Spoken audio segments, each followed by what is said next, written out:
Okay, you can probably hear us now, but this is my Mac microphone. So let me try to switch back to. No, now that means it's on mute. The Yeti. Are you sure? Yes, it's flashing.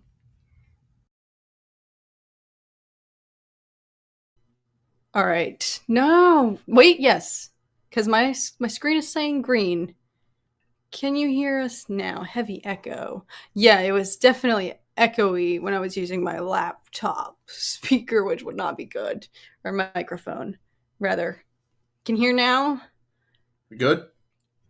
There we go. Sound is better. Yeah, Yep, now we're you'll be good. actually using our proper mic. There we go. Sorry, everybody. Can just never go right. First, our circuit goes crazy 2 seconds before we're trying to go live. And now our microphone. No, you're like totally cut out of the frame. I'm not. All right. I'm Well, fine. hello, everybody. We're here. We're back. We're doing it. It's been a hot minute since I've streamed. I kind of wore myself out there a little bit. When we were doing our like stream marathon weekends, which were fun, but I definitely needed a bit of a break. But we missed you guys, so we're back. Yeah, there you go. You're a little bit exposed. We can be dark and mysterious because we're prepping for what is surely going to be a dark and serious episode of The Last of Us. Tom's tweaking the lighting over here a little bit. Yeah, that's good. It's a little bit better.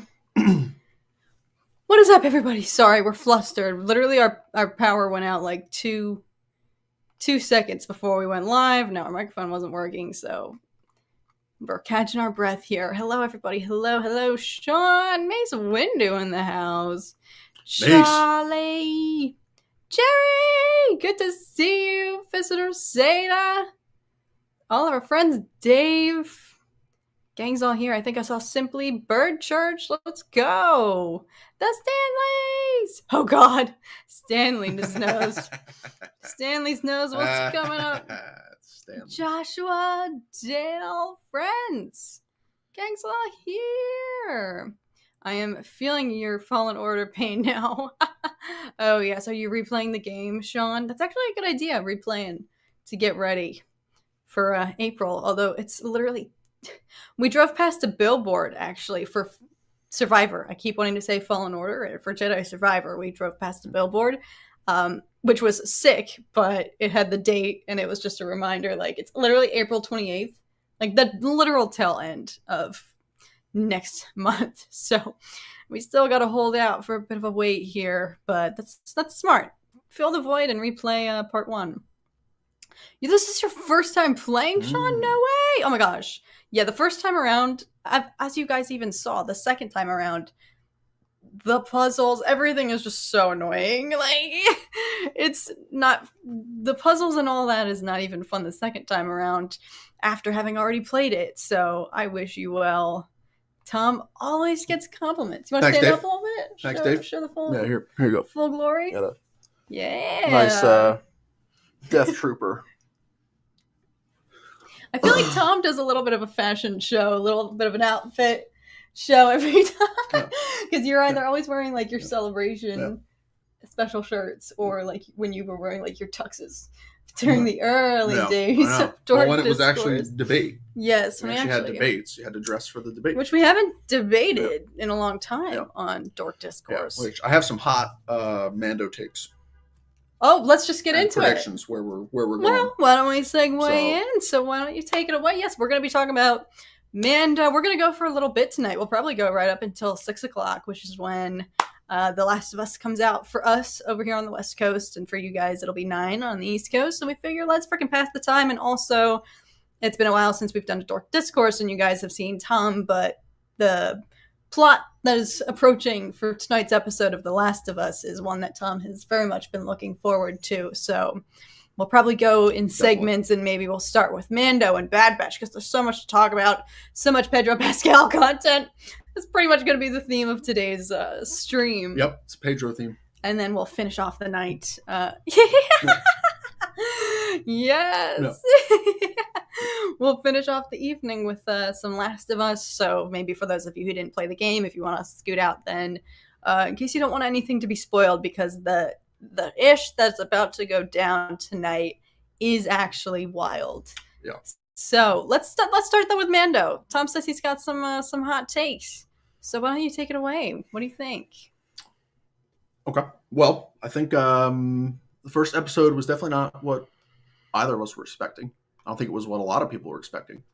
But I think what it did well is it laid the foundation of what we're going to see throughout this series, right? Like we touched on it. They touched on a lot of stuff really quickly, but it laid the foundation for what's going to come in the future. So where we end the episode, he goes and reunites with Bo, and they have a little discussion. Bo fills him in with why she's kind of just hermiting it out in her castle, laying down on the couch, chilling. I think the throne is a little fancier than a couch, but go on. It's just a gray, sleek, asphalt corridor with an asphalt couch, and it wasn't like it was like. I mean, she was totally like laid back, it was like on a lounge. Armchair. Yeah. Yes, it's a lounge. I think of it more of a couch. No, but it said it was a castle, so we'll give it. But yeah, so we got the history of what's happened since season 2. But then now I think, going forward, we obviously know Din is going to go to Mandalore and Sundari. And pair that with some interviews that have happened over the last few weeks. One in particular, I believe it was Dave Filoni. He was saying how this season is primarily focused on Mandalorian culture, Mandalorian lore, reclaiming Mandalore. Like it's primarily focused on, Mandalorian everything. Another compliment on your shirt. Thank you, Darker. Thank you, Darker. Appreciate it. So we're basically, if you go into thinking it full tilt on Mandalore history, culture, themes, started to do a lot of thinking about that. And I think that for the live action audience, they don't know anything really about Mandalorian history and culture. And I think the fact that they made the creative decision to go to Sundari and go to the capital city is a ripe tomato full of possibilities for giving the live action history of Mandalore. We know the Darksaber is a theme, and we know that there's the lore behind why you need to wield the Darksaber.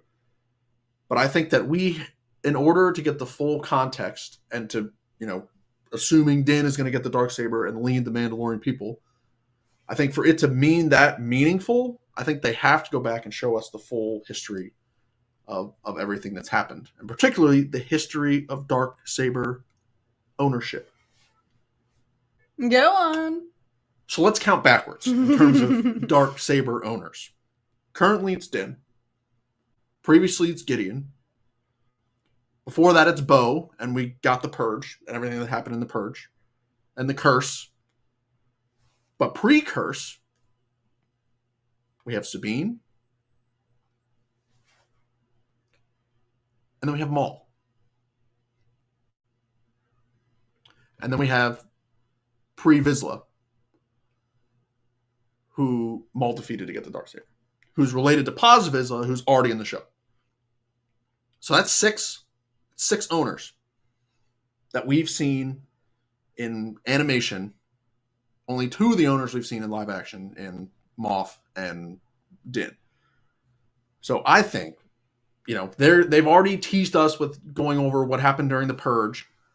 I think that we could actually see maybe even fighting from the time of the Purge, and like seeing Bo actually get defeated and lose the Darksaber. I think we could see that. But then I also think that, the last time we saw Sundari like intact was Clone Wars finale, when Maul has retaken the throne with his Mandalorians. And so I think that there's a chance that they give us a live action history of the city. And that even means that, if they go all the way back to when it was peaceful, times of peace, and Satine was still ruling and Bo was in Death Watch, right? Like if we start there, I think they give us the history of Bo and where she's led to now. I just think there's a whole bunch of stuff that can happen in terms of showing Mandalorian history involving Bo and how her journey, even though we've already seen an animation, but just like a summary. I think that if they're going to give Din the Darksaber for him to rule Mandalore, they're going to give us a live action recap flashback of the previous Darksaber rulers, the previous rulers of Mandalore, how it led to the Purge, how we are where we are now. I think that we could very much get that summary. Do you prefer this? This is how it looks when you post a video. So this, yes. Sorry, everybody. Yes. Yeah, I always forget to mirror. And then I do eventually flip it 5 minutes after we've been streaming, and I'm like, this looks weird, but this apparently is what's right, is what's real. So, Dave, thanks so much. I think the season Tar Vizsla will be shown live. The only Mandalorian who was a Jedi and creator of the Darksaber. That would be quite sweet. And I feel like, everything you're saying, like, part of me is like, no way. There's no way. Like, y'all know, I got my man's right here. Like, I'm the biggest Darth Maul fan there is. I have pretty much convinced myself that we're going to see a live action Maul on Sundari ruling Mandalore. I don't know. I'm convinced. I've convinced myself after Dave's interview and where they're going with the season. Like, they've teased that, there's going to be big reveals and big shocks and big surprises. And, like, even up through Clone Wars finale, right, Maul was still involved in the Mandalorian lore. And even if they flash back to the Purge, right, so the Purge takes place sometime between, after Clone Wars, before Rebels, it's after Rebels time frame, so closer to the original trilogy. But, like, we know the crime syndicates in Crimson Dawn and Maul are still lurking around doing their thing. If there's going to be an upheaval, who's to say they're not involved? So maybe it's even, when the Purge actually happens, maybe there's some type of involvement from Maul then. And if that happens pre, Twin Suns end of season 3 of Rebels, then it could work. Obviously, if it goes into season 4, I forget the exact timeline, then Maul's already dead, but I don't know. I'm feeling it. Well, I mean, I'm feeling it. Like, they've showed the destroyed city in the trailer, right? They're going to give us full live action city in live action. I think that's a given. They're going to show the hustle and bustle in city when it was at its peak, all like as we saw in the Clone Wars, but live action. And then they're going to show that contrast to now it's totally destroyed. Because anyone who's never seen the Clone Wars is going to be like, what did this look like? Like, just a big dome-looking thing. What did it look like before it was destroyed? And I feel like we're going to see that. And all it takes is one history lesson from Bo. Like, once Dan is given the ruler, or someone in the ranks is going to educate him on the history. And bam. We got the Purge, fighting against the Purge, the actual destruction. We've got the Death Watch and Bo's history with pre-Vizsla. We got Maul and the Mandalorians and that, other civil war. So I don't know. I think it's totally not in the realm of impossible, but it would have to be more than just flashing Maul on the screen. Like, there'd have to be some reason that some conflict, and obviously Bo fights Maul like directly, or tries to in Clone Wars finale. So like they have that history, but no, I'm not saying it's out of the realm of possibility. I'm just saying it's too good to be true. But you're not wrong. They are clearly, I do think a lot of the casual, I hate using that word, a lot of viewers who maybe didn't watch Clone Wars, etc., didn't recognize the Darksaber when, it's first revealed with Gideon in the season 1 finale, don't understand what's this whole ritual of you have to duel for it, What is Mandalore? Why was it such a target for the Empire? Like, I think a lot of viewers who aren't caught up on all that, and even some of us, those of us who have followed, Clone Wars, Rebels, last saw the Darksaber with Bo. I think a lot of us are curious, like, how'd she lose it? Like, even those of us who have been following the trajectory of the saber have questions, I'm sure. So it's not out of the realm of possibility that now that they are finally, because, you know, the Darksaber kind of was like a cherry on top of the overarching mission, which was to reunite Grogu with a Jedi. You know, it kind of was just like a sprinkled in little side piece, like, oh, by the way. But still, they never really tapped back into it. And it was still so vague when Bo-Katan is introduced in season 2, and she's like, you know, the Darksaber, I know he has it. I needed to reclaim Mandalore, but it was still like, still weren't doing a full-blown deep dive into it. So I could see this being the season. Din has it. You know, the main protagonist is in possession of this big, you know, big deal that allows him to lay claim to the throne of Mandalore. He's going back to Mandalore. A lot of people still probably are like, what even is Mandalore? Like, you know, why are some of these cults the way they are? Like Children of the Watch versus, you know, Bo-Katan is so against them. So it's not out of the realm of possibility that this would be the time and place that they would do some more live action flashbacks to it, like we did get in Book of Boba Fett, as the armorers, you know, retelling those Born of Mandalore, strayed from the path, and the Night of 1,000 Tears, you know, all of that was freaking insane. I'm sure, you know, I'm not against it. I'm just saying that's a wild, but at the same time, they need to bring in some wild surprises that other people wouldn't be expecting to top what they did in season 2. I mean, thinking about season 2, it's like one of my favorite.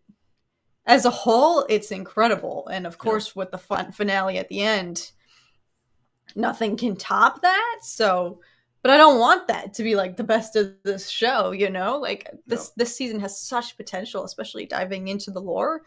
So it could be an interesting surprise. Shout out to who sent all these purple hearts. I love this color scheme we got going on right now. Matthias, what's up? Thanks for being here just for a little bit.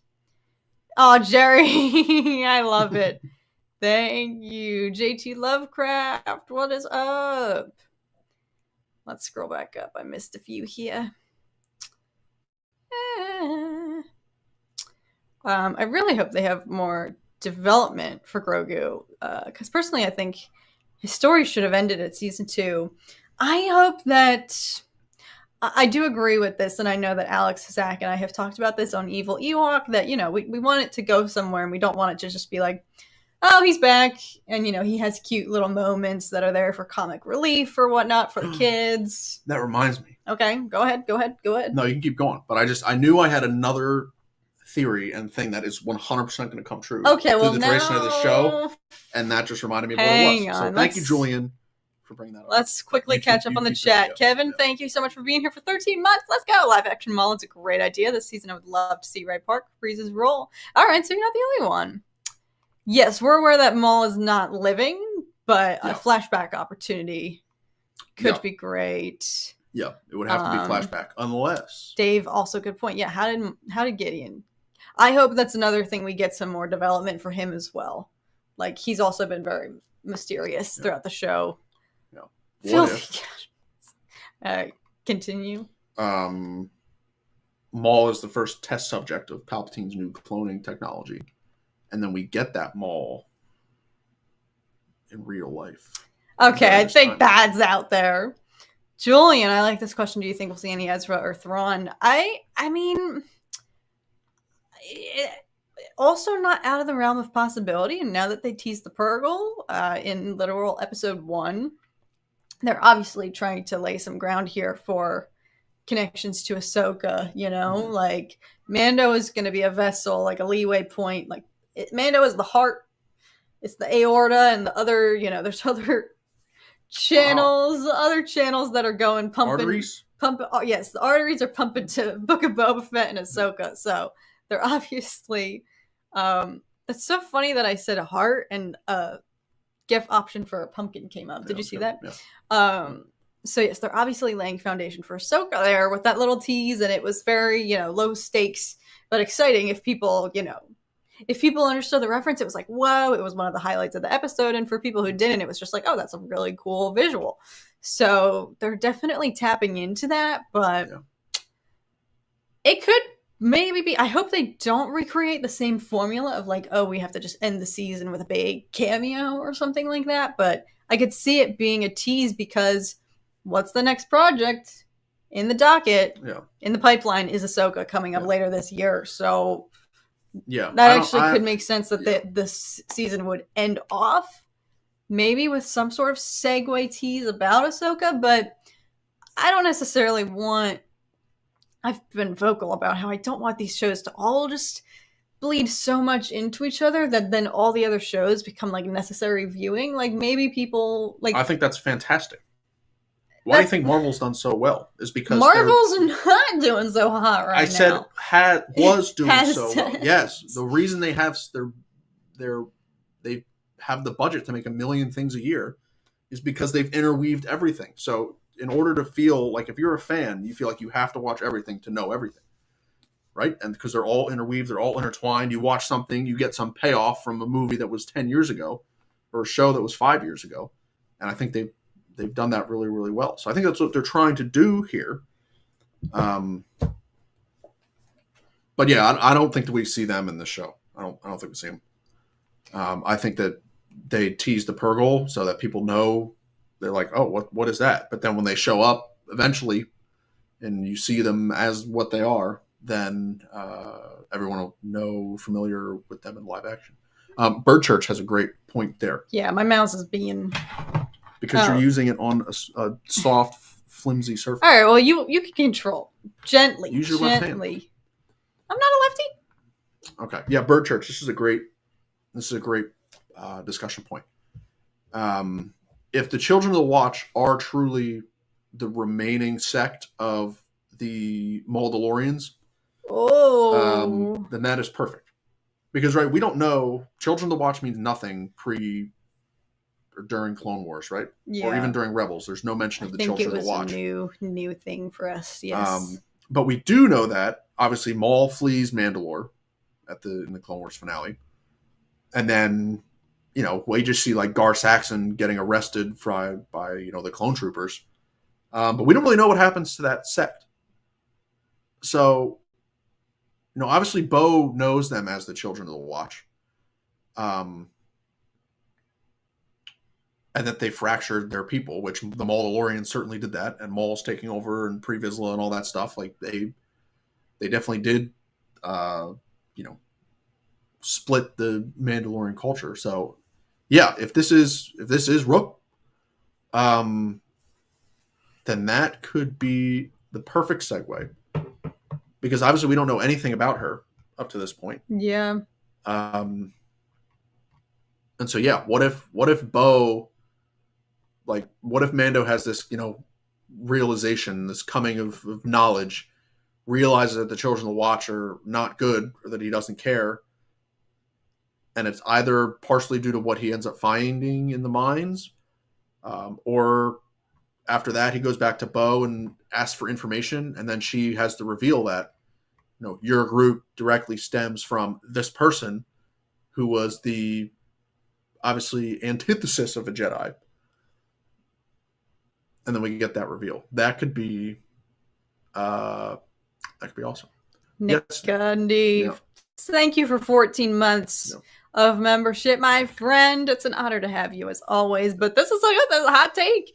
Children of the Watch are posers, and Mando doesn't need to go back to them. So we know how Nick feels about them.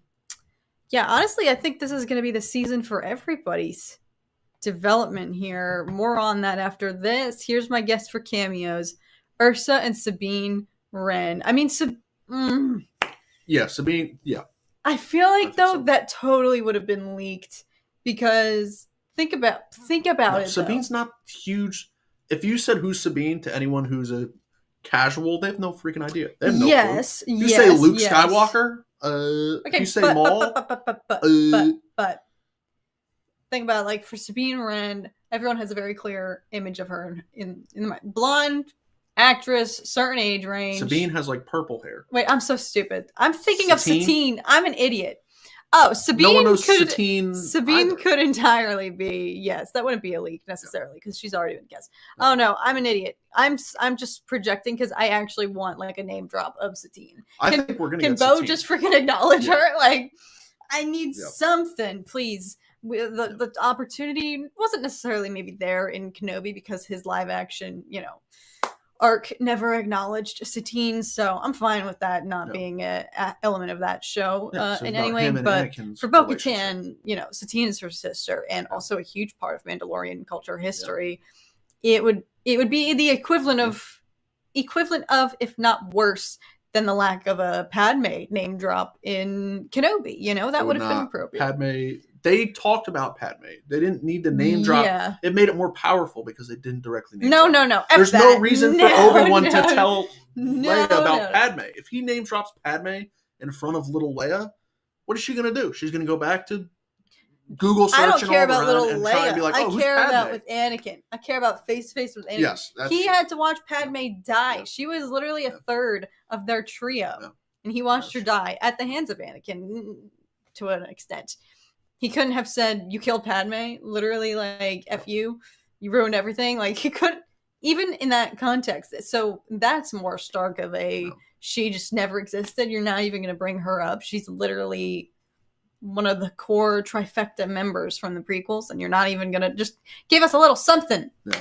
Even just to see Anakin's reaction to her name. Like, that's the context in which I would have wanted to hear. But yeah, Satine would be a much more egregious, lack of. Go to Bird Church there. That scene is iconic and savage.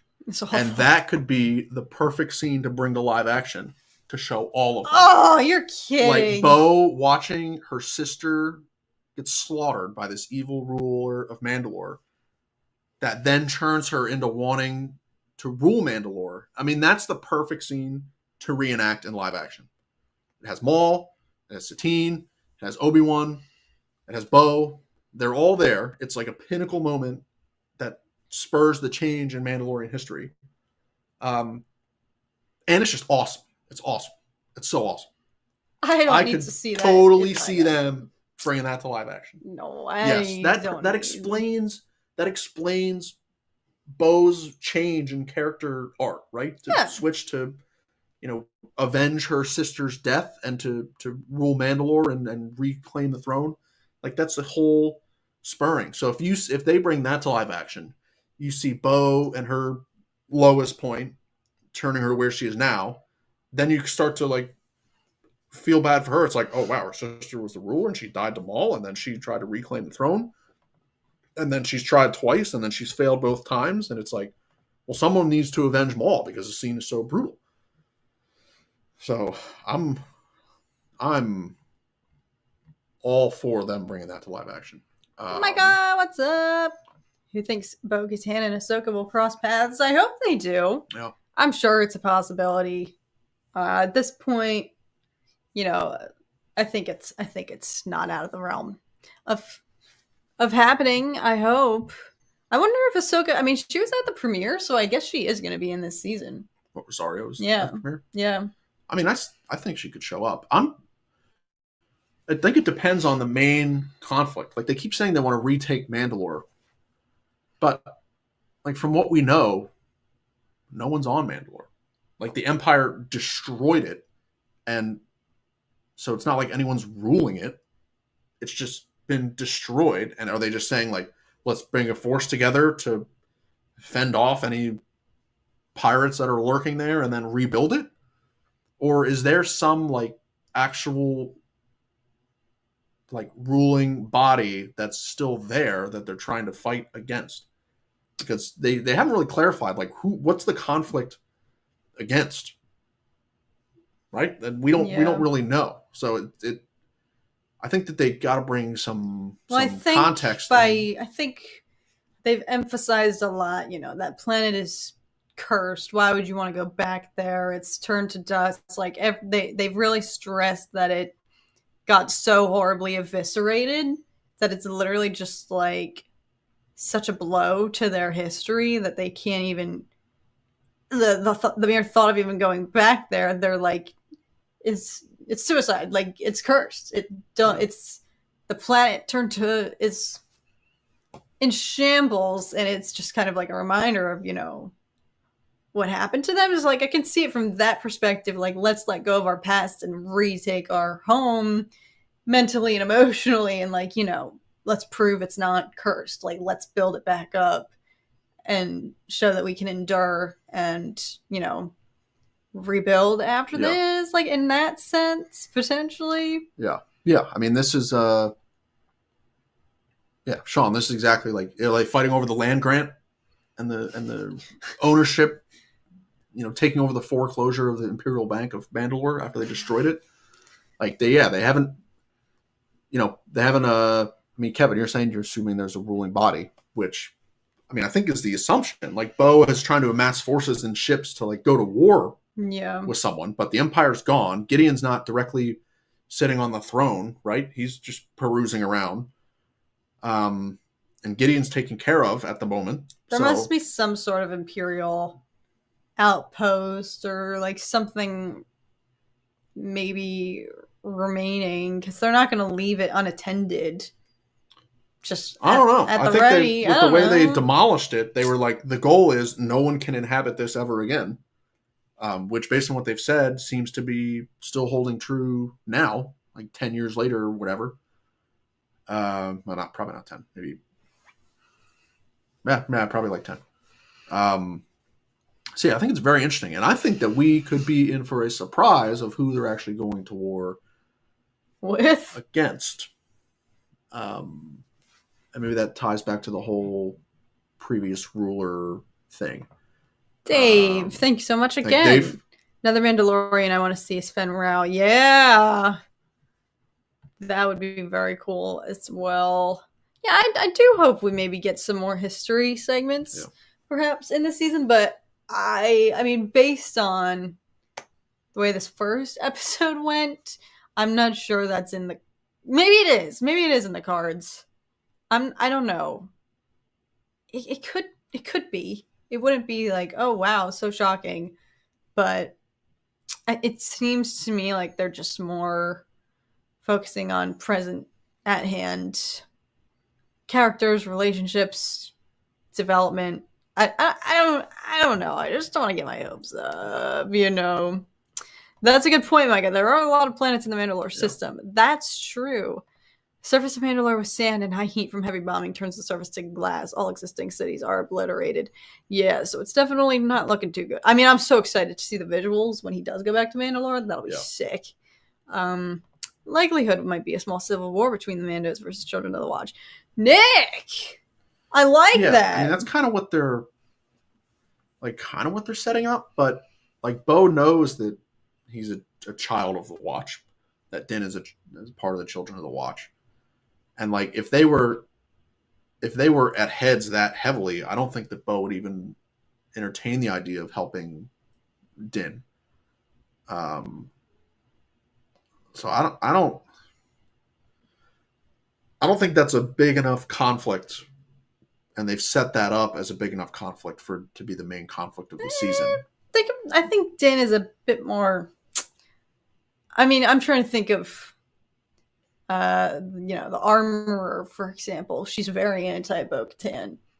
It seems like from Book of Boba Fett, she's a cautionary tale, She's kind of the reason we're in this predicament. She definitely assigns some blame to her. So I could picture her being like, are you kidding me? Like, what are you doing associating with her?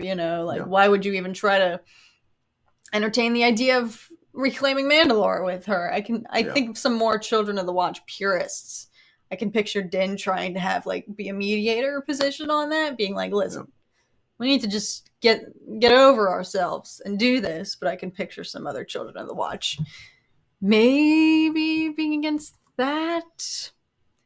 Yeah, maybe they go to... That's true. I mean, who's to say they don't know any other cults or clans that have attempted to go back? Jay, what's up? Good to see you. Thanks for being here. How's it going, Jay? Possibly an Imperial garrison hiding on Mandalore, Cursed World, etc. Good cover to keep people away. That's true. Yeah, if he goes underneath the city and finds that there is something... if it is an Imperial remnant thing, and maybe that's where... Palpatine decided to keep one of his cloning facilities or something. I like this point it's from very possible. Bird Church. Maybe it was just propaganda, lies spread specifically to deter people from trying to return. Kind of like how in the early days, didn't they name Iceland is the one that's like inhabitable. It's Greenland that's covered in ice. So when the first people went over to Iceland to try to prevent people from coming and taking their land, they were like, let's call it Iceland to distract everybody and make them think that they don't want to come here. Do you think we'll see Luke Skywalker again? I don't want to, frankly. And Ahsoka, 100%. Ahsoka would be cool. Mando, I don't think so. I don't know. Frankly, I still have a bad taste in my mouth about the way they did. You know, they kind of developed him in Book of Boba Fett. I mean, the way he was in Book of Boba, I was a bit shocked to see that he's like giving Grogu ultimatums here. He's like, you got to choose one. You can't have connections. When it's like, who are you to say, Luke? You have the potential to rebuild the Jedi Order in any way you want, and eradicate some of the flaws of the past that led to their eventual downfall, such as lack of connection, compassion, relationships. Like, you should know. This is all just my opinion. I know everybody feels their own way about Luke Skywalker, but the rendition they had of him in Book of Boba Fett, I was just like, this feels so bizarre that he's making Grogu choose when Luke himself has a sister, has Han Solo, a brother-in-law, has a nephew like Ben. He didn't sever any connections to those people. Like, I'm imagining he still has communication and relationships with them, at that point in the timeline until he goes and isolates himself, as we all know, in the sequels. So I don't necessarily even want to see Luke again. Like, he made Grogu choose and Grogu chose. I think they should just stick with it and honor that. Yeah, I don't think he's going to show up in this, but I think he's going to show up in Ahsoka. Ahsoka could be cool. Yeah. But that leads perfectly into my discussion theory that I referenced. Yes, you never went into this juicy theory. Yes, go ahead. So as you just mentioned, Luke basically gives him the choice, and he says, if you're going to continue to be a Jedi, you have to let go of your attachments, and you need to devote yourself entirely to, learning the Force, studying the Force, learning the ways of the Jedi. Grogu obviously doesn't choose that. Ahsoka initially doesn't want to train him and says she doesn't want to train him because he has too many attachments, and she's seen what that has done to the best of us. So she doesn't want to train him because of that. So they've made it very clear that the two most powerful Jedi, whatever you want to call Ahsoka, but Luke and Ahsoka, do not want to, or are concerned about training him because of his level of attachment for the Mando. And, if they've shown that and voiced that over multiple shows now, we see that Grogu makes the decision and leaves. Eventually, that attachment is going to come at Grogu, and he's going to be forced to make a decision.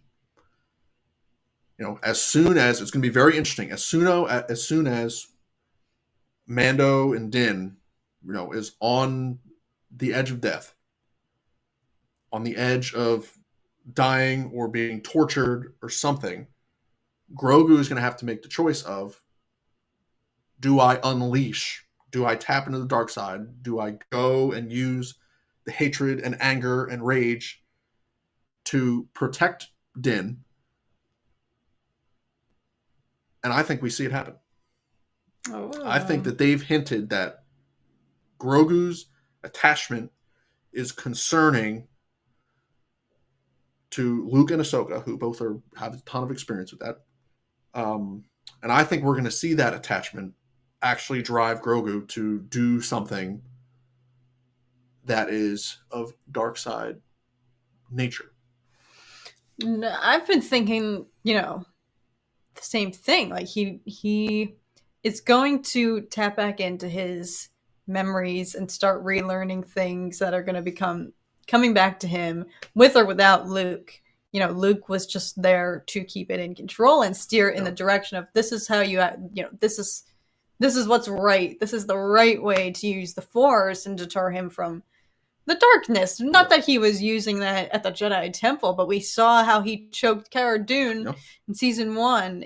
He's he's still quite untrained for his age, and whatever, background and training he does have, it might be remanifesting, but he doesn't have that guidance anymore to harness it in the proper direction. So I think it's totally plausible that now that he's not with Luke, that doesn't mean he's given up. The Force is going to keep coming back to him. And Mando doesn't know how to keep it in check, obviously. Nobody's there to police him, essentially. So I think it's very possible. But what does that mean for the future of Grogu's character? Like, I think it's entirely possible, but I don't want to see him go to like the dark side. Yeah, I don't think that it would be. Oh, Grogu's a Sith now. He's going to go start the Sith Order. He's going to go seek out Palpatine on Exegol. Shiz. Could you imagine? Could you effing imagine? I don't think they would ever do that. No. Like introduce, look at this precious baby Yoda, and then we grow with him and we learn everything about him, and he becomes the most adored member of the franchise. And then they're like, psych. Yeah, but, I mean, if you think about Anakin, they started off 10-year-old Anakin pod racing and cracking jokes. But everybody and all knew. this stuff. Everybody knew. Heard Anakin Skywalker. Oh shit! He's gonna be Darth Vader. The whole point of his story is that you can take anyone, given the circumstances, and they can become incredibly evil. So if they wanted to do that with Grogu, they could, right? Julian makes a good point. Yeah, I mean, he's too cute. Would they? Darth Grogu? No, probably not. But I think that if they wanted to, and they could use Grogu as another reason to point to Luke's failure and why he is the way he is in The Last Jedi. Like, let's say he takes Grogu as a student. He gives him an ultimatum. Grogu says, screw you, I'm out. And then Luke finds out that Grogu is, taking his force and using it for dark side purposes because Din gets tortured and died, and he's trying to enact revenge on Gideon or whoever kills Din, and then he ends up going on a rampage and kills all these people. And then that gets back to Luke, and he's like, well, there's one dark side student. And then Ben comes along and gets corrupted by Snoke and Palpatine and then does what he does, and then Luke's like, all right, that's 2 students.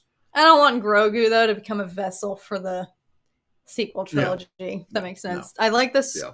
This is one from Bird George that I don't know if I've even talked about with you, Tom, but are either of you fully set on who saved Grogu from the temple yet? I want it to be R2-D2. And honestly, the more I think about it, and it relates to this whole subject, I feel like he's maybe got out of there himself and had to activate or tap into questionable Force tactics in order to do so, because his memory was so... As Ahsoka described it, he essentially blacked out and literally eradicated that entire part of his memory from his brain. And it's obviously reasonable to say, well, obviously it was extremely traumatic. He was an infant, and everything he knew was completely destroyed right in front of him, and he was helpless as we perceive it, but... He's obviously not helpless. Yeah, he's quite good. Even at the time of Order 66, he's 20-something years old. He's the exact same age as Anakin. Yeah. They were born the exact same year. So, in Revenge of the Sith, he's 23, 24. And yeah, if there's going to be if you're going to go by race, there is one species that we know of that is just inherently incredibly powerful with the Force, right? I mean, this is a Yoda. So, like, if Yoda's at the Jedi Temple, are you betting that he's going to survive? Absolutely. If Yoda's at the temple during Order 66 and not on Kashyyyk, I bet he survives.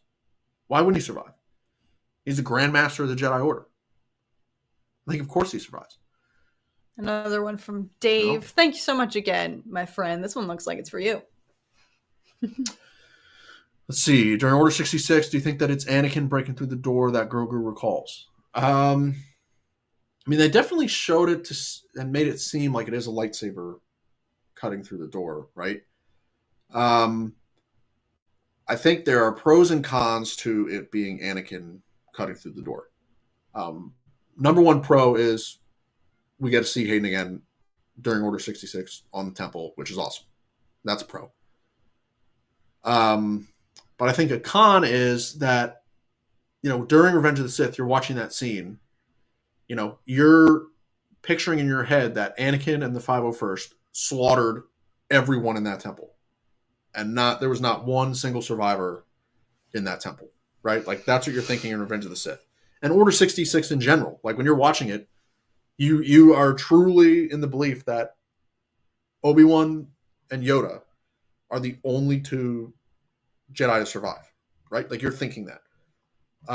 We've seen that that's not the case. Kanan survived, Cal survived, Ahsoka survived.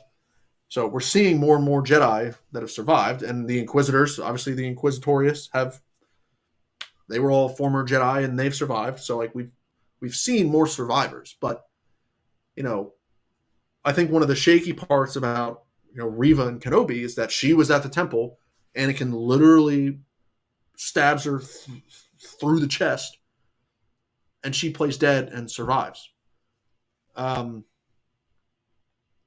So, like, if it is Anakin cutting through the door, and we have another Jedi, and particularly another youngling who survives a direct confrontation with Anakin in the temple, shaking the computer.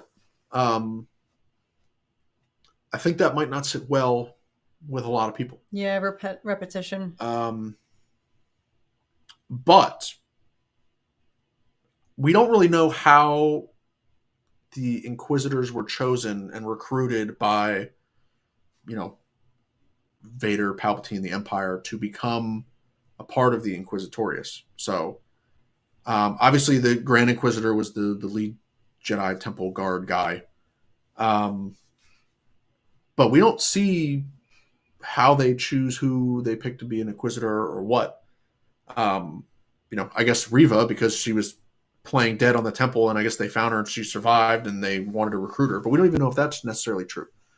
So I think she joined on her own volition. Yeah. Because she clearly had that vendetta. Yeah. It was like a plan for her. Yeah, but were they like combing through and sweeping up the dead, and then she like said quick, like, please keep me? Sidebar from Dave. Thank you again. Thank you, Dave. I'm trying to be better at not going on rants and ignoring super chats, but thank you again. You want to see Grogu with a Mando helmet, of course. Would there be one like for his ears? Like that's what I want to know. Sabersmith, what's up? Welcome to a stream. Will we finally see Anakin raiding the temple? My theory is, I've told you guys, I think it's bait. I think in the trailer, it does seemingly look like a lightsaber is surging through that door there, but I honestly believe it could be. Maybe this is just the pessimist in me that's like, don't get your hopes up. So I think it really could just as easily be a clone at the time picking up a saber because they know that it's the only way to open a door. Their blasters can't go through. So I can really picture it being a clone, knowing that there's Jedi on the other side of the door, cutting it down with a saber from a fallen Jedi that they just slayed. I don't know. I want Mace Windu to save him. Ooh, that might be the first take I've seen about Mace Windu. If we get Mace again, I'll scream. But like, he's severely... he needs to save himself. He lost an arm. He lost one arm. He's literally not in a position, I feel like, to be saving. He's probably a little wrinkly from all the lightning, but he lost his arm. He got a little wind burn from falling from the 1,000 stories. You are down. He's probably a little wrinkled because of the lightning, but he's fine. No, he's not. Mace is fine. Yeah. No. Yeah. He's fine. He's totally fine. He 100% survived. We've been over this on the stream so many times. No. So we don't need to go over that again. This is a new dark discourse topic he survived. here. He survived. Okay. Why? They would have to give, like, if he's going to go back to the temple he would have to be going back to specifically get Grogu. I don't think he can just go back to say, oh, I need to go back and protect all the other Jedi. But maybe he does do that, and then he picks his battles and tries to find Grogu. But if they bring back Mace for that purpose, there's going to have to be some pretty significant storyline between Mace and Grogu that takes place after Order 66 through to somewhere. Like, that's going to have to be an entire other storyline show, something that they go to in the future. Because if they just bring Mace back to try and save Grogu, and then he saves Grogu, and then he immediately dies, that's not going to be That's not worth bringing him back. Um, but I also don't think if it's Anakin, it can't just be an Anakin goes off against Grogu, and then Grogu survives the encounter like exactly like Reva does. I don't think they can play that same story twice. So it's either, I think you made a good point. Anakin comes in, Grogu has a higher midichlorian count than Anakin generally because he's Yoda's species. Well, no, Anakin had more midichlorians than Yoda because he's chosen one. So, but he has a lot. If Grogu is so enraged in that moment that he unleashes some crazy dark side force power and like knocks Anakin out or something and gets away, one, that'd be a tough pill for a lot of people to swallow because Anakin's full dark side raid mode at the moment. They can't do that. But Reva also survives an encounter with Anakin. I mean, he's straight up that shanked her. That was extremely, like, you really have to suspend. You really have to exercise suspension of disbelief for that. When she was like 8 years old and had a saber wound through her literal torso. Like, she should not have survived that. No, but she did. She did. And they ran with it, and she became an Inquisitor. A lot of people had complaints when we saw that scene, and we're like, how the F did she survive that? How the F did she survive and manage to get off world and go to Tatooine after getting shanked once again by Vader right in the lung? Like, through her rage and dark side energy. That's what the reason is. And so if there is going to be an encounter, then maybe Grogu survives through his rage and dark side energy and escapes joining the Inquisitorius. But then that's exactly what happened with Reva. So if they go that same storyline with Grogu and Anakin, it will be interesting. But I think the idea of someone risking their life to come back to the temple just to save Grogu it's ultimately going to add more weight to the importance of Grogu going forward. But who that person is and what happens to that person and how they actually escape would be very, very interesting. And that would be a super critical story to try and, pull off. So I think the Mace theory is a possible answer. I think the main theory after the flashback in Boba Fett was that it was Barriss.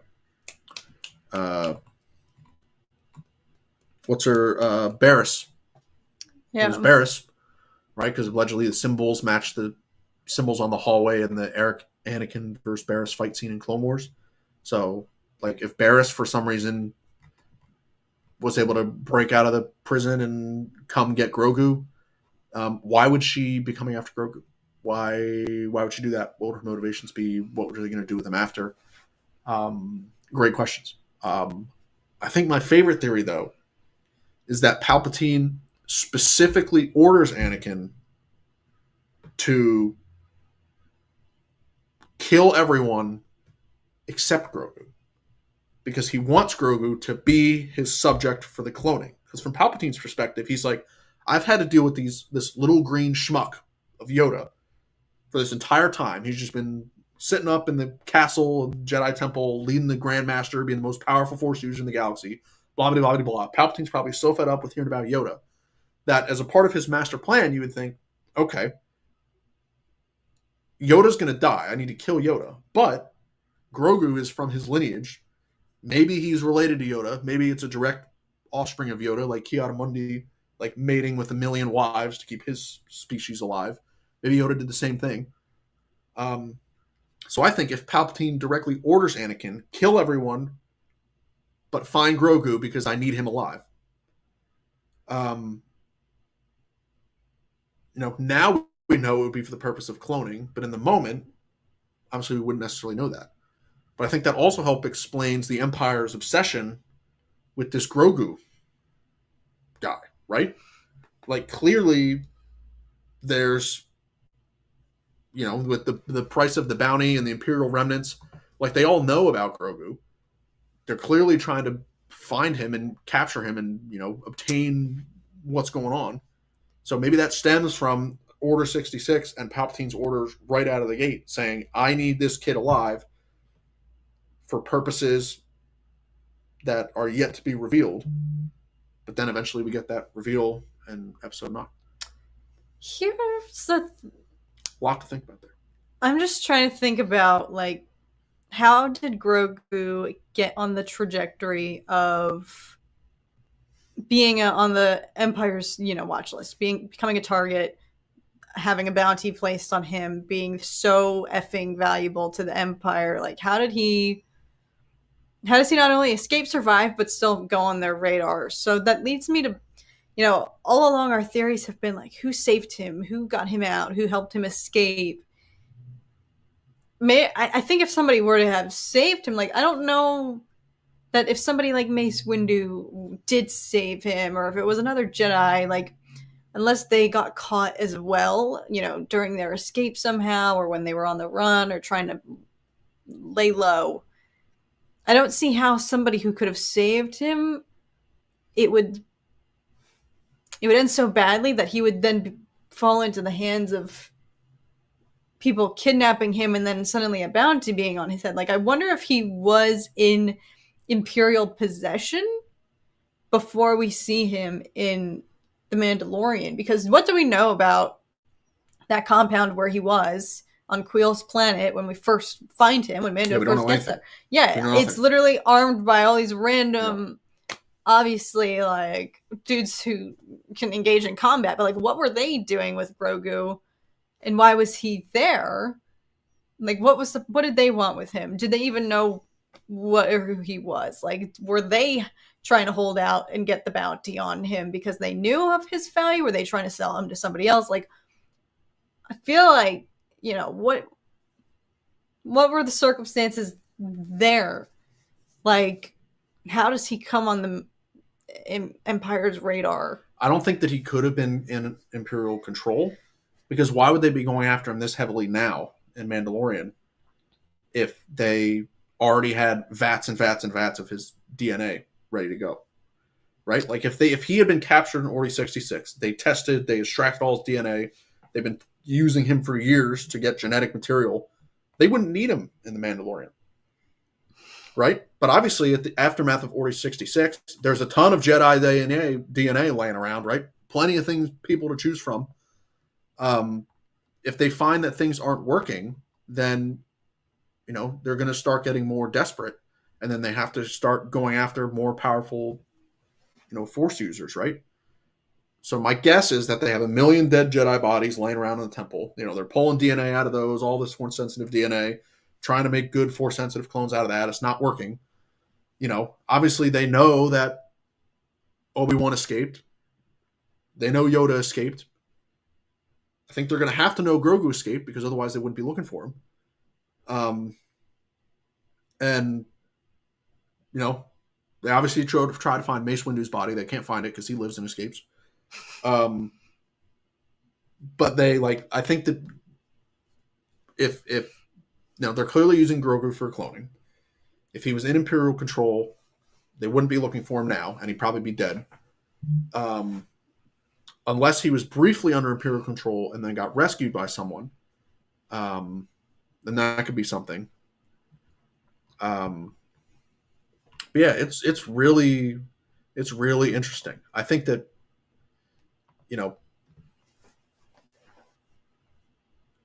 I don't necessarily know if they could pull off the hey, Anakin, go get me Grogu and bring him back alive. I don't like that, because he didn't try and capture Yoda. I mean, also he knows Yoda's fully trained Grand Master, and Yoda's a bigger threat to him alive than dead. So they could maybe argue that let's kill Obi-Wan and Yoda and then take their DNA. But let's try and keep Grogu alive because he's not that big of a threat, because he's super young and he still has like 900 years of life left ahead of him. Yeah. So I think they could justify, hey, Anakin, get me this kid alive. You keep shaking. Because he's not a threat. But I need his DNA for something that I'll tell you about maybe in the future. Yeah, I don't know. I don't like that. It was the same hesitance that I had about Kenobi and Anakin facing off again, in the Kenobi show. Like, I don't like the idea of new events being written that alter the canon that we already know, especially one like so far in the past, like Order 66, where to me it's just like, yeah, especially if that wasn't the idea from the start of like, let's introduce this character that was so pivotal to Palpatine and his cloning,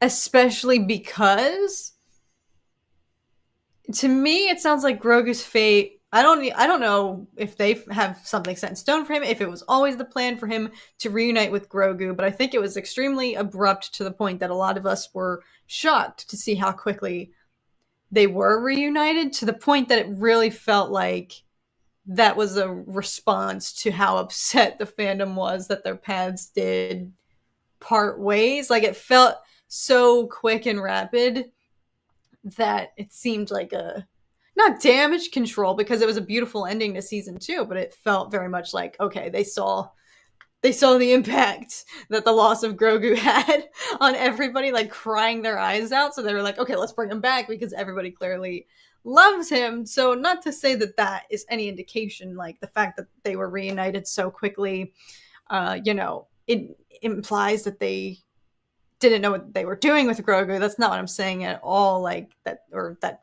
they had something set in mind and then had to change it so they could reunite with, Mando just in time for season 3. But, I feel like his story would have been different so far if it was that pivotal to to Palpatine's overarching plot, like, I don't know. I don't really like, I don't like the idea. They need to justify why they're still hunting for Grogu after the Empire's yeah, already gone, I think that's right? true. I think now that they've brought him back, they need to answer those questions. What is so special about him?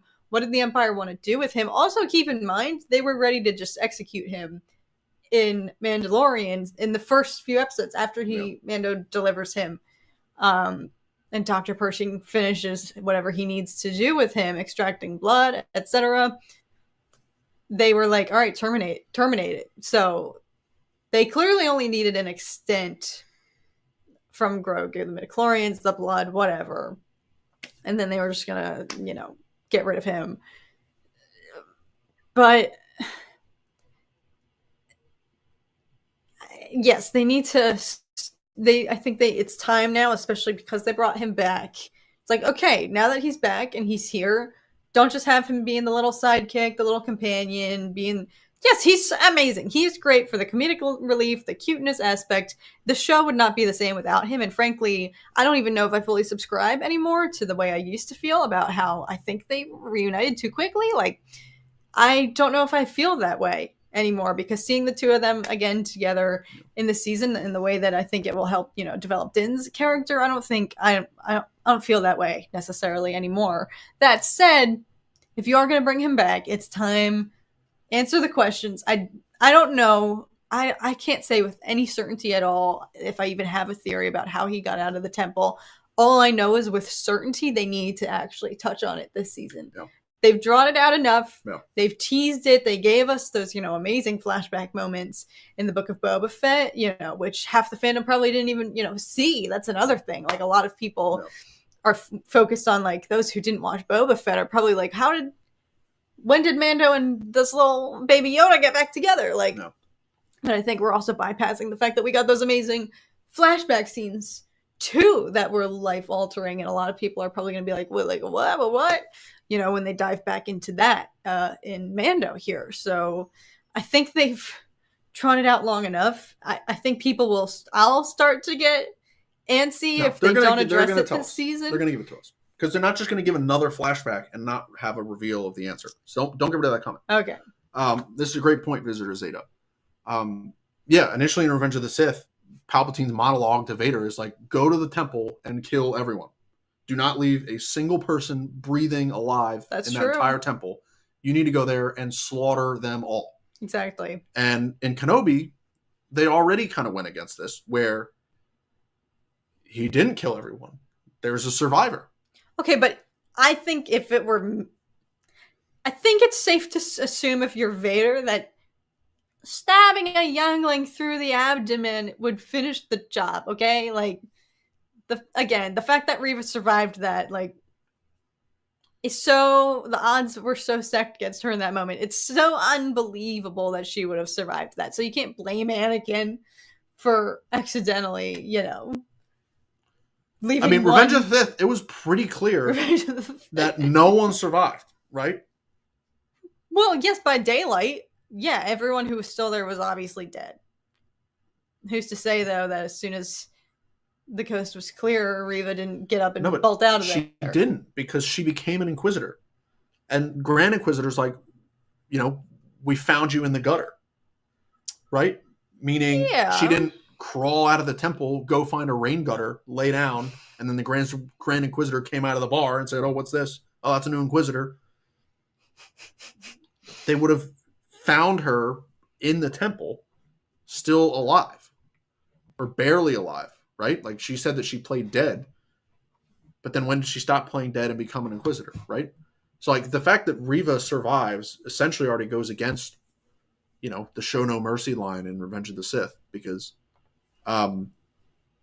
if you really want to just make it quick and easy, it's a straight saber to the neck. It's just neck chopping, head chopping all over the place, right? Zing, zing, zing, zing, zing, zing, zing. So maybe it shows that Anakin was still kind of there because he wasn't truly showing no mercy, which is possible. But yeah, you're right. In Revenge of the Sith, that's not the vision at all, and the interpretation is that everyone is dead. I like this question from Sabersmith. Maybe we can use it as a segue. I mean, we don't need to even necessarily talk about Bad Batch, although it was a really great episode. Yeah. I think it's totally applicable.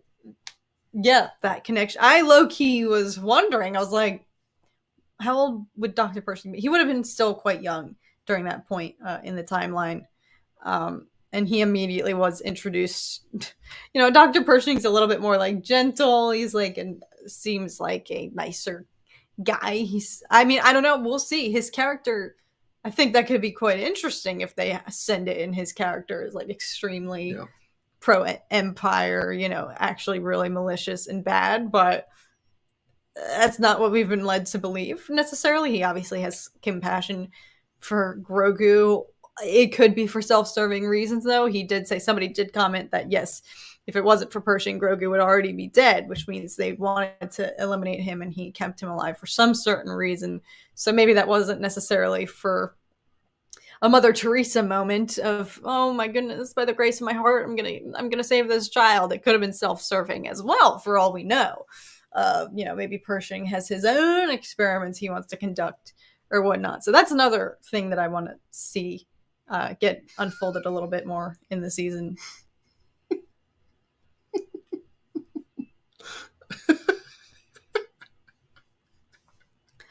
Oh God! There is no chance it's Reva. No chance. They can't. But yeah, there's some other comment in there. Yeah, the Reva surviving as a youngling, like she says she played dead and she's talking about having traumatic and it literally scarred her and led her to wanting to get her revenge on Anakin. Like, that's one thing. But then, when Vader spares her or does the exact same thing in the temple again and she survives again. Okay. There was total Dooku moment was ready to go. The Dooku was there. And then there's like, they obviously clearly wanted to have a direct threat to Luke on Tatooine, right? Like, they wanted to have that. So Reva was the best option. But in terms of developing Anakin Vader story, the Dooku would have been just, that would have, I think episode 5 is already the best episode of Kenobi, but if it ended with the Dooku, I thought it was going to happen. Oh my Rufus. I really was about to be like, this show is taking a turn. No, I don't think it will have anything to do with Reva. I think I would bet money that's not going to be the case. No, I don't think so. I don't think it'll be Reva saving him.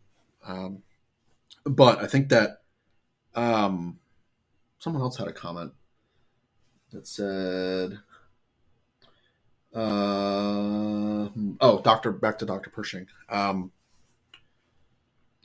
mean, obviously they've showed us some Pershing Coruscant stuff going on in the trailer. What's he doing there? So, I mean, obviously there's some effort, something going on Coruscant still, and the remnants. They're trying to get Gideon out or something. And somehow that's all going to tie into the same thing. I think that there's going to be some big reveals with the history of Grogu and Pershing and Gideon, and Palpatine's plan. Like, we're going to get some serious reveals, I think, in this season. We need it. Those three and everything that's going on there, like, and the Pershing actor himself was saying, at the premiere there on the red carpet interviews, that we do get some more backstory into him, and that he learned more about Pershing this season. But yeah, I think don't waste it. If you bring Grogu back, whether it, again, was for the reason that I'm inclined to think that it was, which is that a lot of people were going to miss him, and it's not the same without him, then make it, whether it was for that reason or part of a larger plan. Like, if this was the plan all along, then you have to tap more into. And even though this is like, Din's season, and I don't want it to be the same thing that it's been, being so fearful about Grogu the whole time. I'm already focused more on Din this season and what he's going through.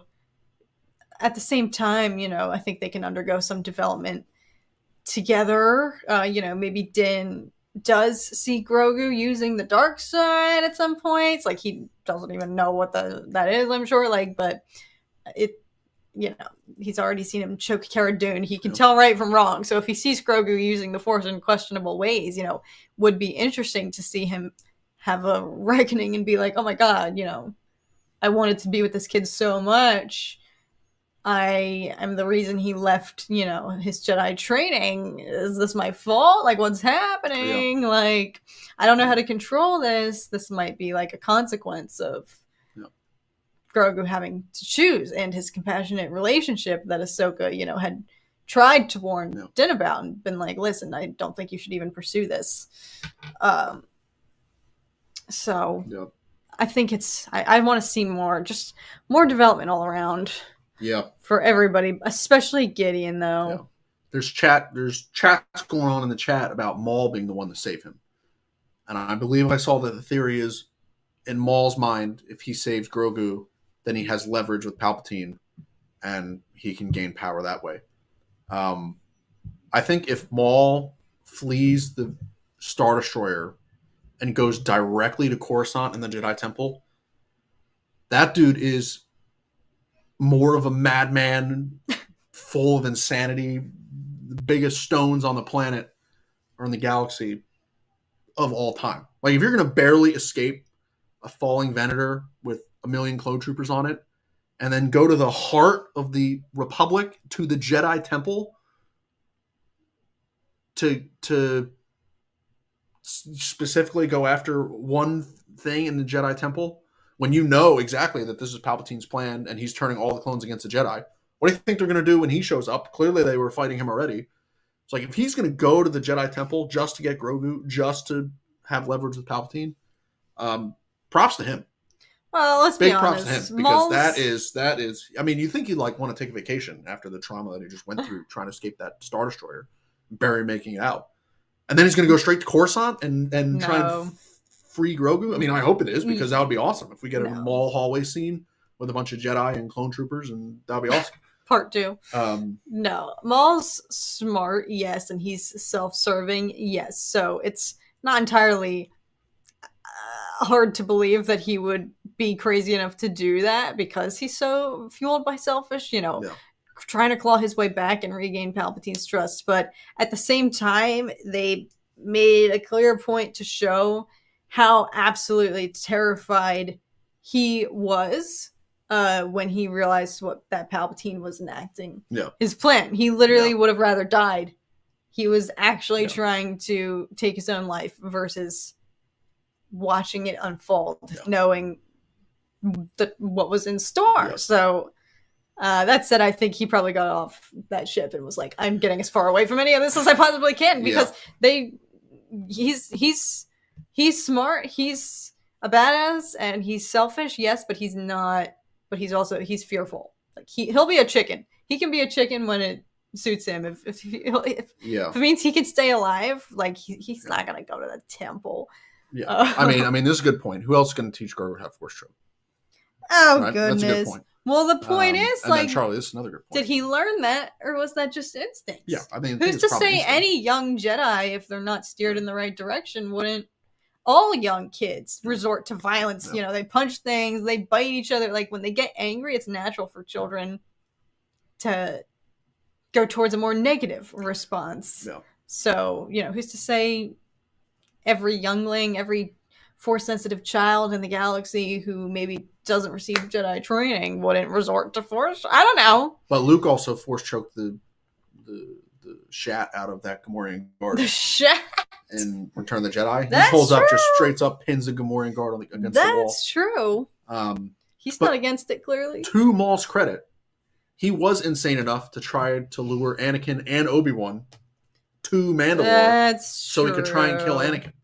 If he had dreams or somehow knows that Anakin is Palpatine's next apprentice and he's the chosen one, and he enacts this plan to lure both Obi-Wan and Anakin to Mandalore so that he can kill them, is pretty reckless already and insane enough. So if he's got the stones to do that, if he's got the guts to do that, then who is to say that he's not crazy enough to fly to Coruscant to Jedi Temple to try and capture Grogu? I mean, who is to say that that's not in the cards and that's not his agenda? Maybe at this point he's like, it's life or death. If I don't join Palpatine right now, then I'm dead. Maybe that's his line of thinking. But if he wanted to stay in the shadows, we get to Solo. He's leading a crime organization.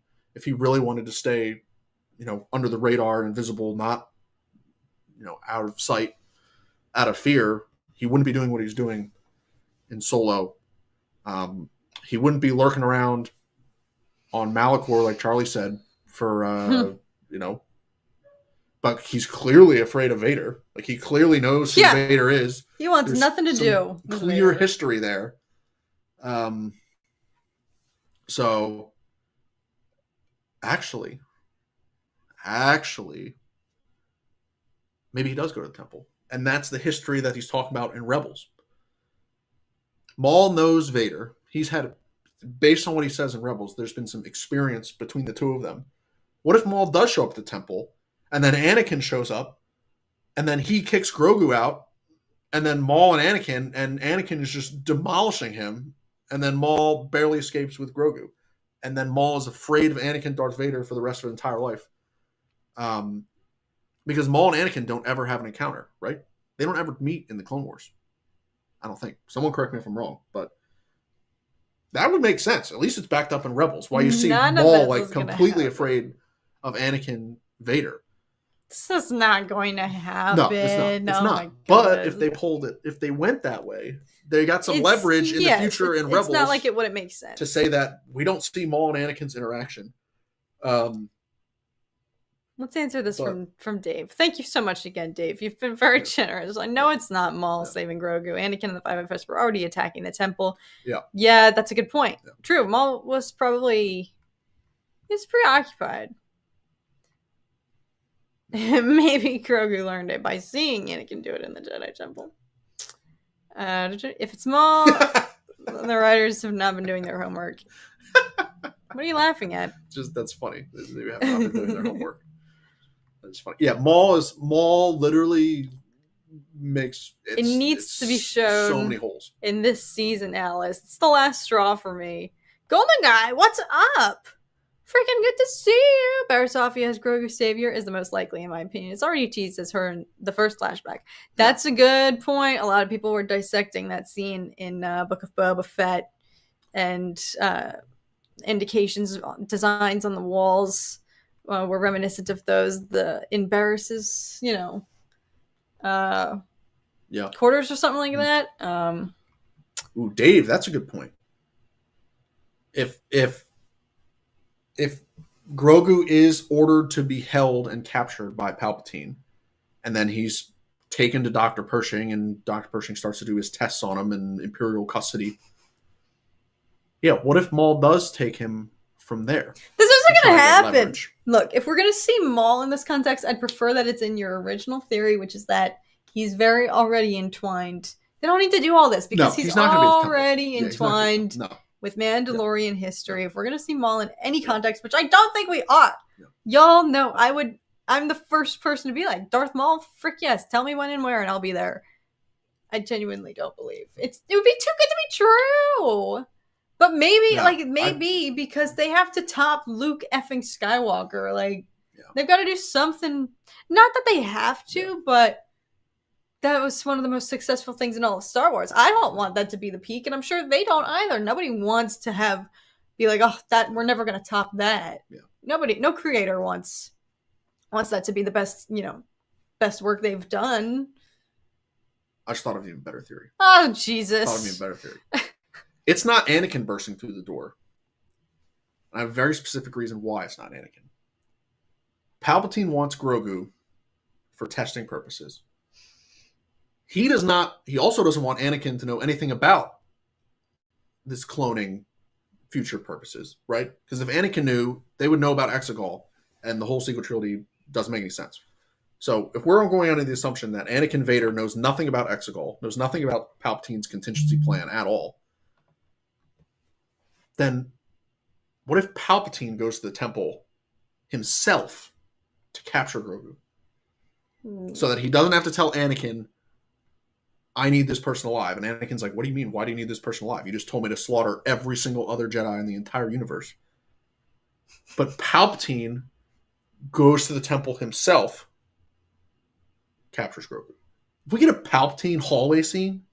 No, if we get a Palpatine hallway scene? Are you kidding me? Yo. Are you kidding me? It's so hysterical that I'm so like, I never like to make predictions because nothing I ever say comes true when it comes to Star Wars. So funny that I abstain from making predictions anymore because I'm just too scared. Versus here's Tom over here, the complete opposite. He's like, I'm just saying, Palpatine always. I'm just saying, I think it makes sense for Palpatine to, like, clearly the Empire wants Grogu alive for cloning purposes. Who's to say that doesn't stem? Do they? I don't know if they. I think everyone's fixated on this idea that they want Grogu specifically.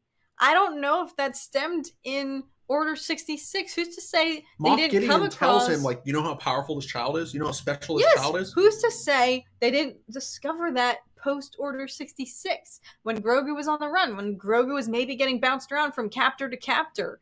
Like, who's to say they knew that from the start? I don't think Grogu is an exception to the execution order of Order 66. I think it's more likely that he came across their radar. They realized, oh, this kid's not only Force sensitive, but he's extremely powerful. I don't think that's as meaningful. I don't think okay, but there's a difference like, oh, we happened to stumble on this the offspring of the most powerful Grandmaster Jedi of all time. There's a difference between... We just happen to find him. We just happen to stumble on this kid. There's a difference between meaningful and completely altering the canon as we know it.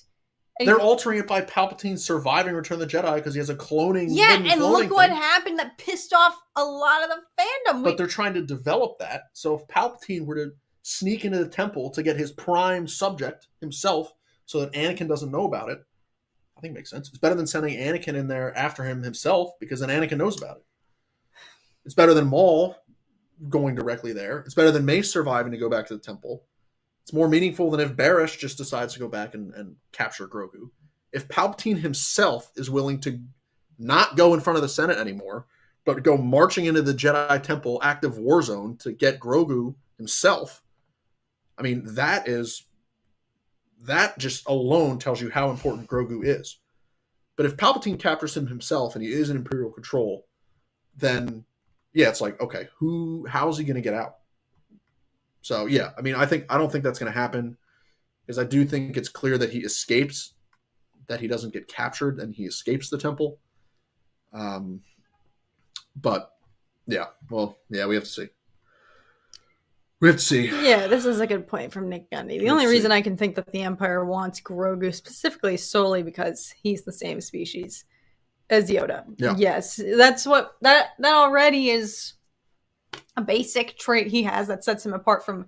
He could be any Force youngling, but Grogu specifically, they want him. He must have some supercharged midichlorians or whatnot to the point that they would avidly hunt him down versus any other ordinary youngling that might happen to be surviving. Yeah, Mike Hill. Good point. It is confirmed that Palpatine was at the temple. And that hologram, when Obi-Wan and Yoda are clearing the archives and look at that hologram, there's the one shot in the hologram where Palpatine is there, Anakin's kneeling, Palpatine is there, and he says his line like, "You have done well to serve the Empire, blah, blah, blah, blah." Is that in the temple or just Anakin go back to Palpy's office? Why would Palpatine's office camera footage be in the Jedi Temple archives?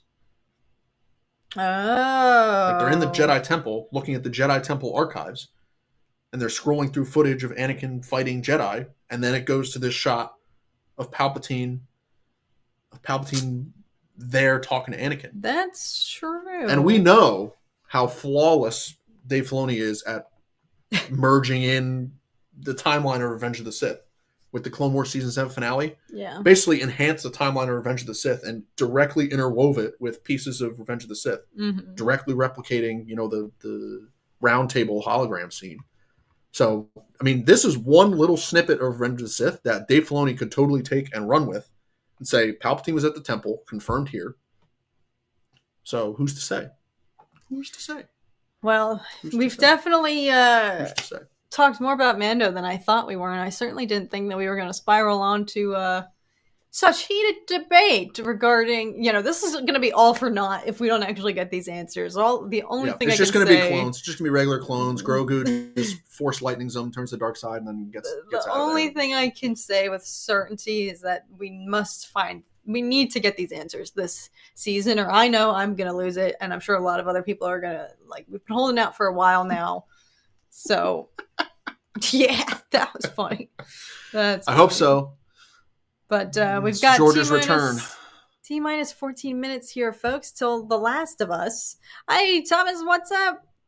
Good to see you here. So we did want to maybe discuss that as well. Yeah. We got 14 minutes here, so now's your chance. If you don't watch The Last of Us or don't want anything to do with it or don't maybe want any spoilers, I don't know if we'll talk about stuff in the game necessarily.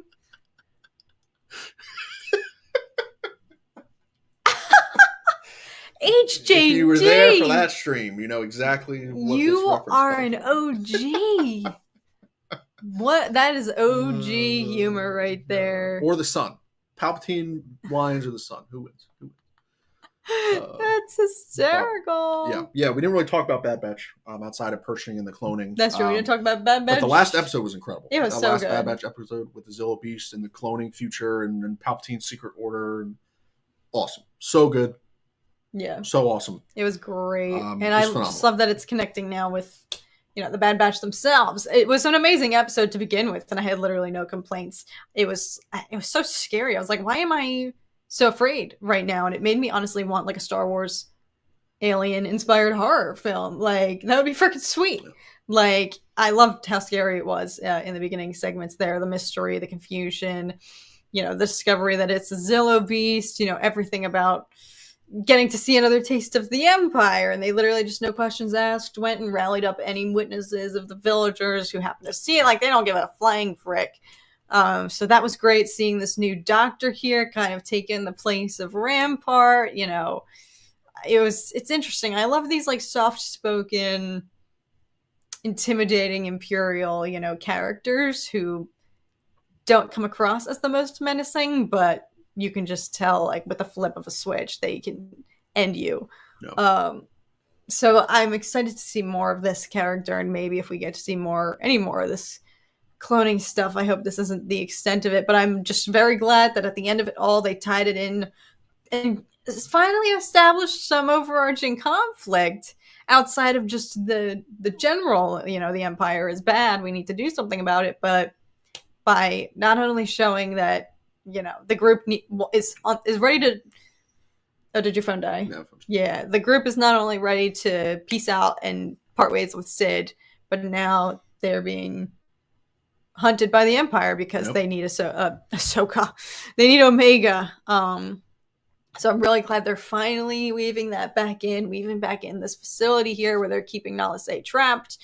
It was very cool to see the Kaminoans again, and I'm just excited and scared now. Though my prediction is, I think Crosshair is going to be assigned to hunt them down. It's the only way. Come on. Yeah, he will be a flying Babu Frick. They gotta twist it up a little bit, because that's exactly what happened in season 1, right? They sent Crosshair to hunt down the Bad Batch, and then they had a confrontation. So like if they're gonna send Crosshair after him again, which I think makes the most sense, so it's gotta be higher stakes, which I think they are now, because we know that they want Omega specifically for their experimental science that's going on in the volcano. Oh, peace out, Visitor Zeta. It's definitely clear here. Everybody wants more Crosshair, which I agree. I actually originally thought that they were teasing that he was going to be aboard the Imperial ships that arrived on the planet to go and rally up the villagers, and like, oh my god, they're teasing they're in the same vicinity as each other, or maybe they somehow recognize or notice each other or whatnot. But I think it's a general consensus. He's one of the best parts of the show, one of the most dynamic characters, and I think it's mutual that everybody wants to see more of him. So I hope that's maybe like the next episode, like show him whatever he's doing, and give him the mission that you have to go down, go and find your old friends. Although I wonder if because the Imperial records, everybody's being hush hush as far as Rampart is concerned.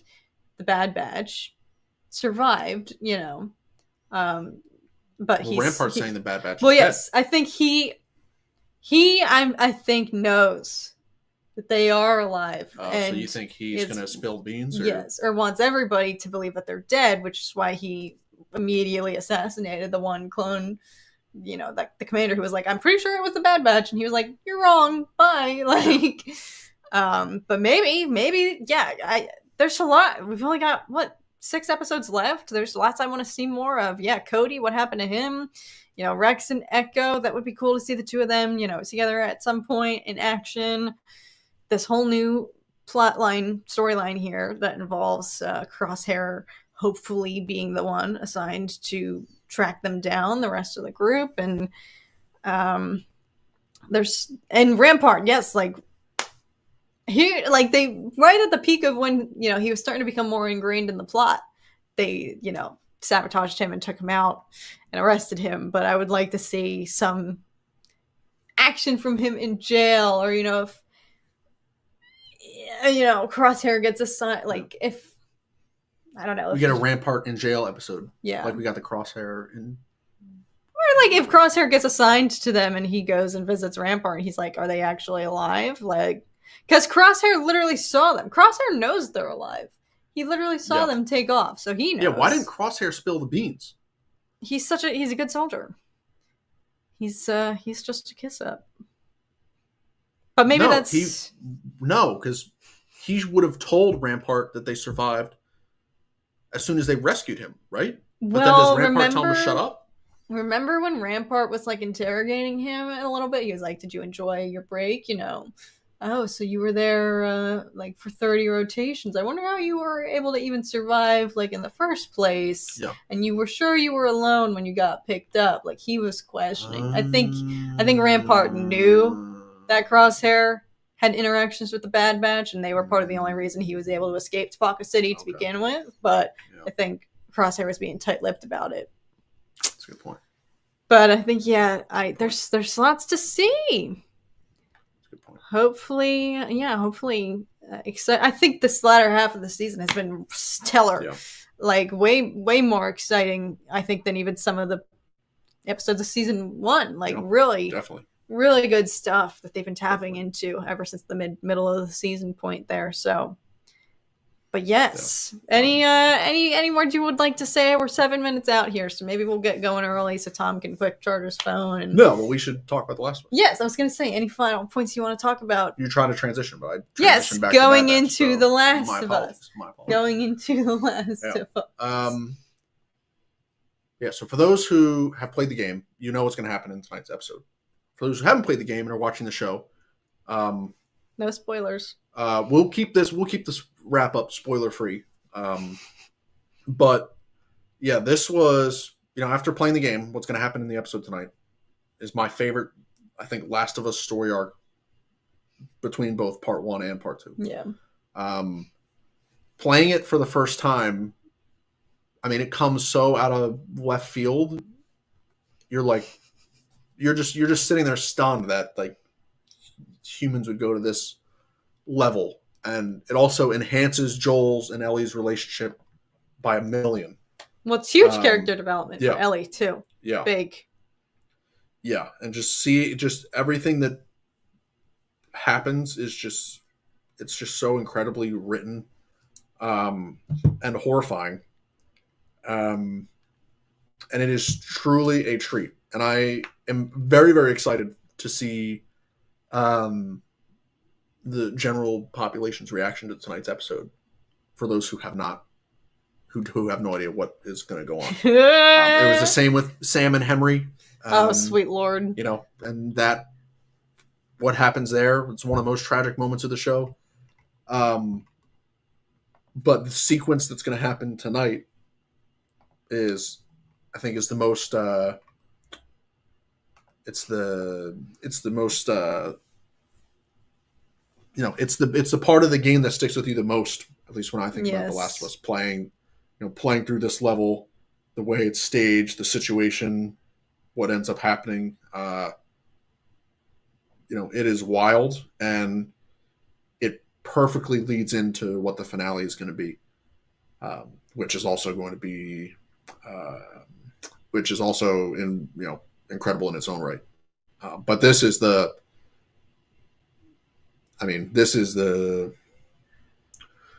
setup. This is good stuff. Yeah, we're going to see tonight. I'll just say this episode is hopefully going to be as mind-blowing as it is in the game. I'm sure it will be, but this portion of the game definitely for me was a defining moment and completely solidifies that the scariest part of the apocalypse might not even be the infected, but the survivors themselves and what humans will do to each other. Humans are a bigger threat even than the infected. So, yeah. Well, we got 4 minutes, folks, so thank you. We'll let everybody go. Get set. Get your blankies and teas and snacks ready because we're going to need them tonight, folks. I can't believe it's already here. It's been a long wait. Been looking forward to this episode, honestly, since the entirety of the season. So it's hopefully going to be, I think it's going to be stellar. Everybody involved in the production, the cast and crew have really been hyping this one up and getting everybody ready to brace themselves. So I think I hope they add some special additions to this episode like they've done to the other ones, like things that we didn't see in the show. They elaborate, that enhance it. I think they could give us some more